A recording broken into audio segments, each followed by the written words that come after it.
Hey everybody, welcome back to All Fiction is Fantasy. Daniel here. I hope you're doing well, and if you're not, I hope you are soon. Okay, in today's episode, we are going to continue our look at some of the fiction that inspired the Arkham horror board game.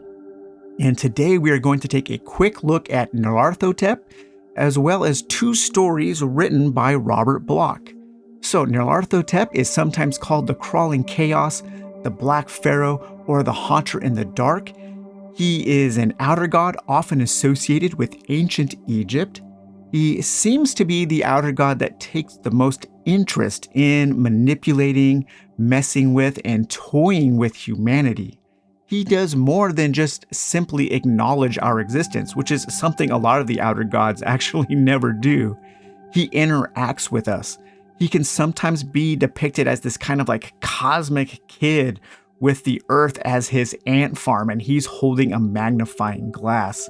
I get images of the alien entities in Stephen King's Under the Dome, or Stephen King's Randall Flagg / The Man in Black, or maybe even Satan and the Devil. He is the main protagonist in H.P. Lovecraft's The Dream Quest of Unknown Kadath, and he actually speaks to the human protagonist of that story, Randolph Carter. In The Fungi from Yoggoth, H.P. Lovecraft's epic poem, he writes in Sonnet 21, entitled Nyarlathotep, "And at the last from inner Egypt came the strange dark one to whom the fellas bowed, silent and lean and cryptically proud, and wrapped in fabrics red as sunset flame. Throngs pressed around, frantic for his commands, but leaving could not tell what they had heard. While through the nations spread the awestruck word, the wild beasts followed him and licked his hands. Soon from the sea a noxious birth began, forgotten lands with weedy spires of gold. The ground was cleft and mad auras rolled down on the quaking citadels of man. Then, crushing what he chanced to mold in play, the idiot chaos blew Earth's dust away." So for this episode, I chose to read two stories from Robert Bloch, and those stories are The Fane of the Black Pharaoh, originally published in 1937, and The Shadow of the Steeple, originally published in 1950. Both of these stories are collected in The Mysteries of the Worm, edited by Robert M. Price, originally published in 1991 by Chaosium. So The Fane of the Black Pharaoh is the story of a retired military captain named Carteret, who seems to be some kind of amateur scholar / archaeologist, and he is in Egypt looking for the lost tomb of Neferka, the Black Pharaoh, who might be an aspect of Nyarlathotep. Carter is approached by a mysterious Arab man claiming that he is a member of some kind of priesthood or sect or brotherhood and knows the location of the temple. And he also tells Carteret that he is to play an important part in its discovery. While the ending of the story can be seen a mile away, the journey getting there is pretty great. And it has a nice kind of Twilight Zone-esque ending if you're into that kind of thing, along with some cool Indiana Jones / pulp style archaeological discovery. The main part of the story reminded me a bit of a Truncated in the Mountains of Madness, as the Arab man leads Carteret through a long corridor lined with carvings depicting the history, present, and somehow future history of humanity. And Carteret is having to deal with the discovery of a horrible truth. I'm going to read a passage here from the story, and this is from page 129 of the collection. And this says, "The tale goes that Neferka on the throne renounced all the religions save that of Nyarlathotep. He sought the power of prophecy and built temples to the blind ape of truth. His utterly atrocious sacrifices at length provoked a revolt, and it is said that the infamous pharaoh was at last dethroned. According to this account, the new ruler and his people immediately destroyed all vestiges of the former reign, demolished all temples and idols of Nyarlathotep, and drove out the wicked priests who prostituted their faith to the carnivorous, Bubastiste, Anubis, and Sebek.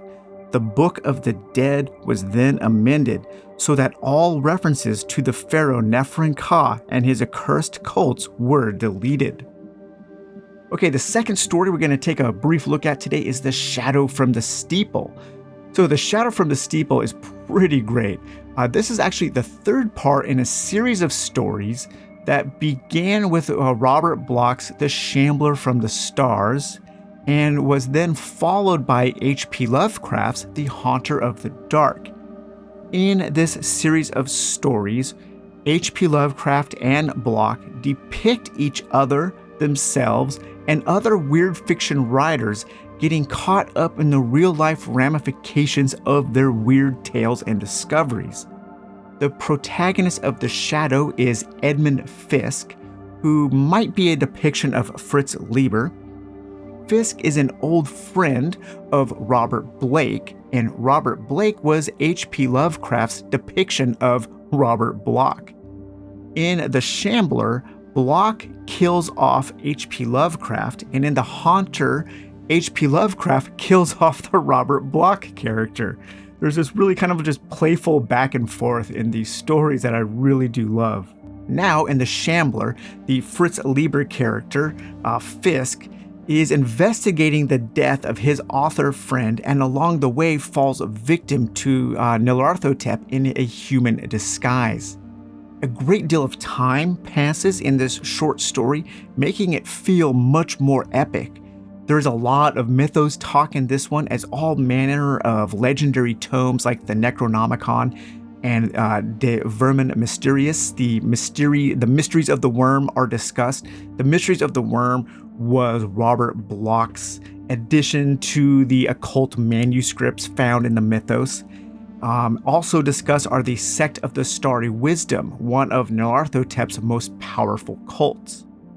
Bloch also name-checks his own story, The Fane of the Black Pharaoh, and recounts his own demise in H.P. Lovecraft's story, as well as the demise of H.P. Lovecraft in his story, blending elements of fact and fiction to create a sense of authenticity to the story. I'm going to read a passage now from page 200 of the collection. Edmund Fisk's quest had begun on August 8, 1935, with the death of his close friend, Robert Harrison Blake of Milwaukee. Like Fisk himself at the time, Blake had been a precocious adolescent interested in fantasy writing, and as such became a member of the Lovecraft Circle, a group of writers maintaining correspondence with one another and with the late Howard Phillips Lovecraft of Providence. It was through correspondence that Fisk and Blake had become acquainted. They visited back and forth between Milwaukee and Chicago, and their mutual preoccupation with the weird and the fantastic in literature and art served to form the foundation for the close friendship which existed at the time of Blake's unexpected and inexplicable demise. Most of the facts and certain of the conjectures in connection with Blake's death had been embodied in Lovecraft's story, The Haunter of the Dark, which was published more than a year after the younger writer's passing. I love that playfulness. It's so cool. It just adds this weird kind of sense of realism to the fantasy. So these were actually the first two weird fiction stories that I have read by Bloch, and Bloch is probably most famously known as the author of Psycho, and I enjoyed these stories a great deal. Bloch has a more playful style than his mentor H.P. Lovecraft. Bloch was the youngest member of the group of authors known as the Lovecraft Circle, and I can tell that he approaches the subjects with a different perspective.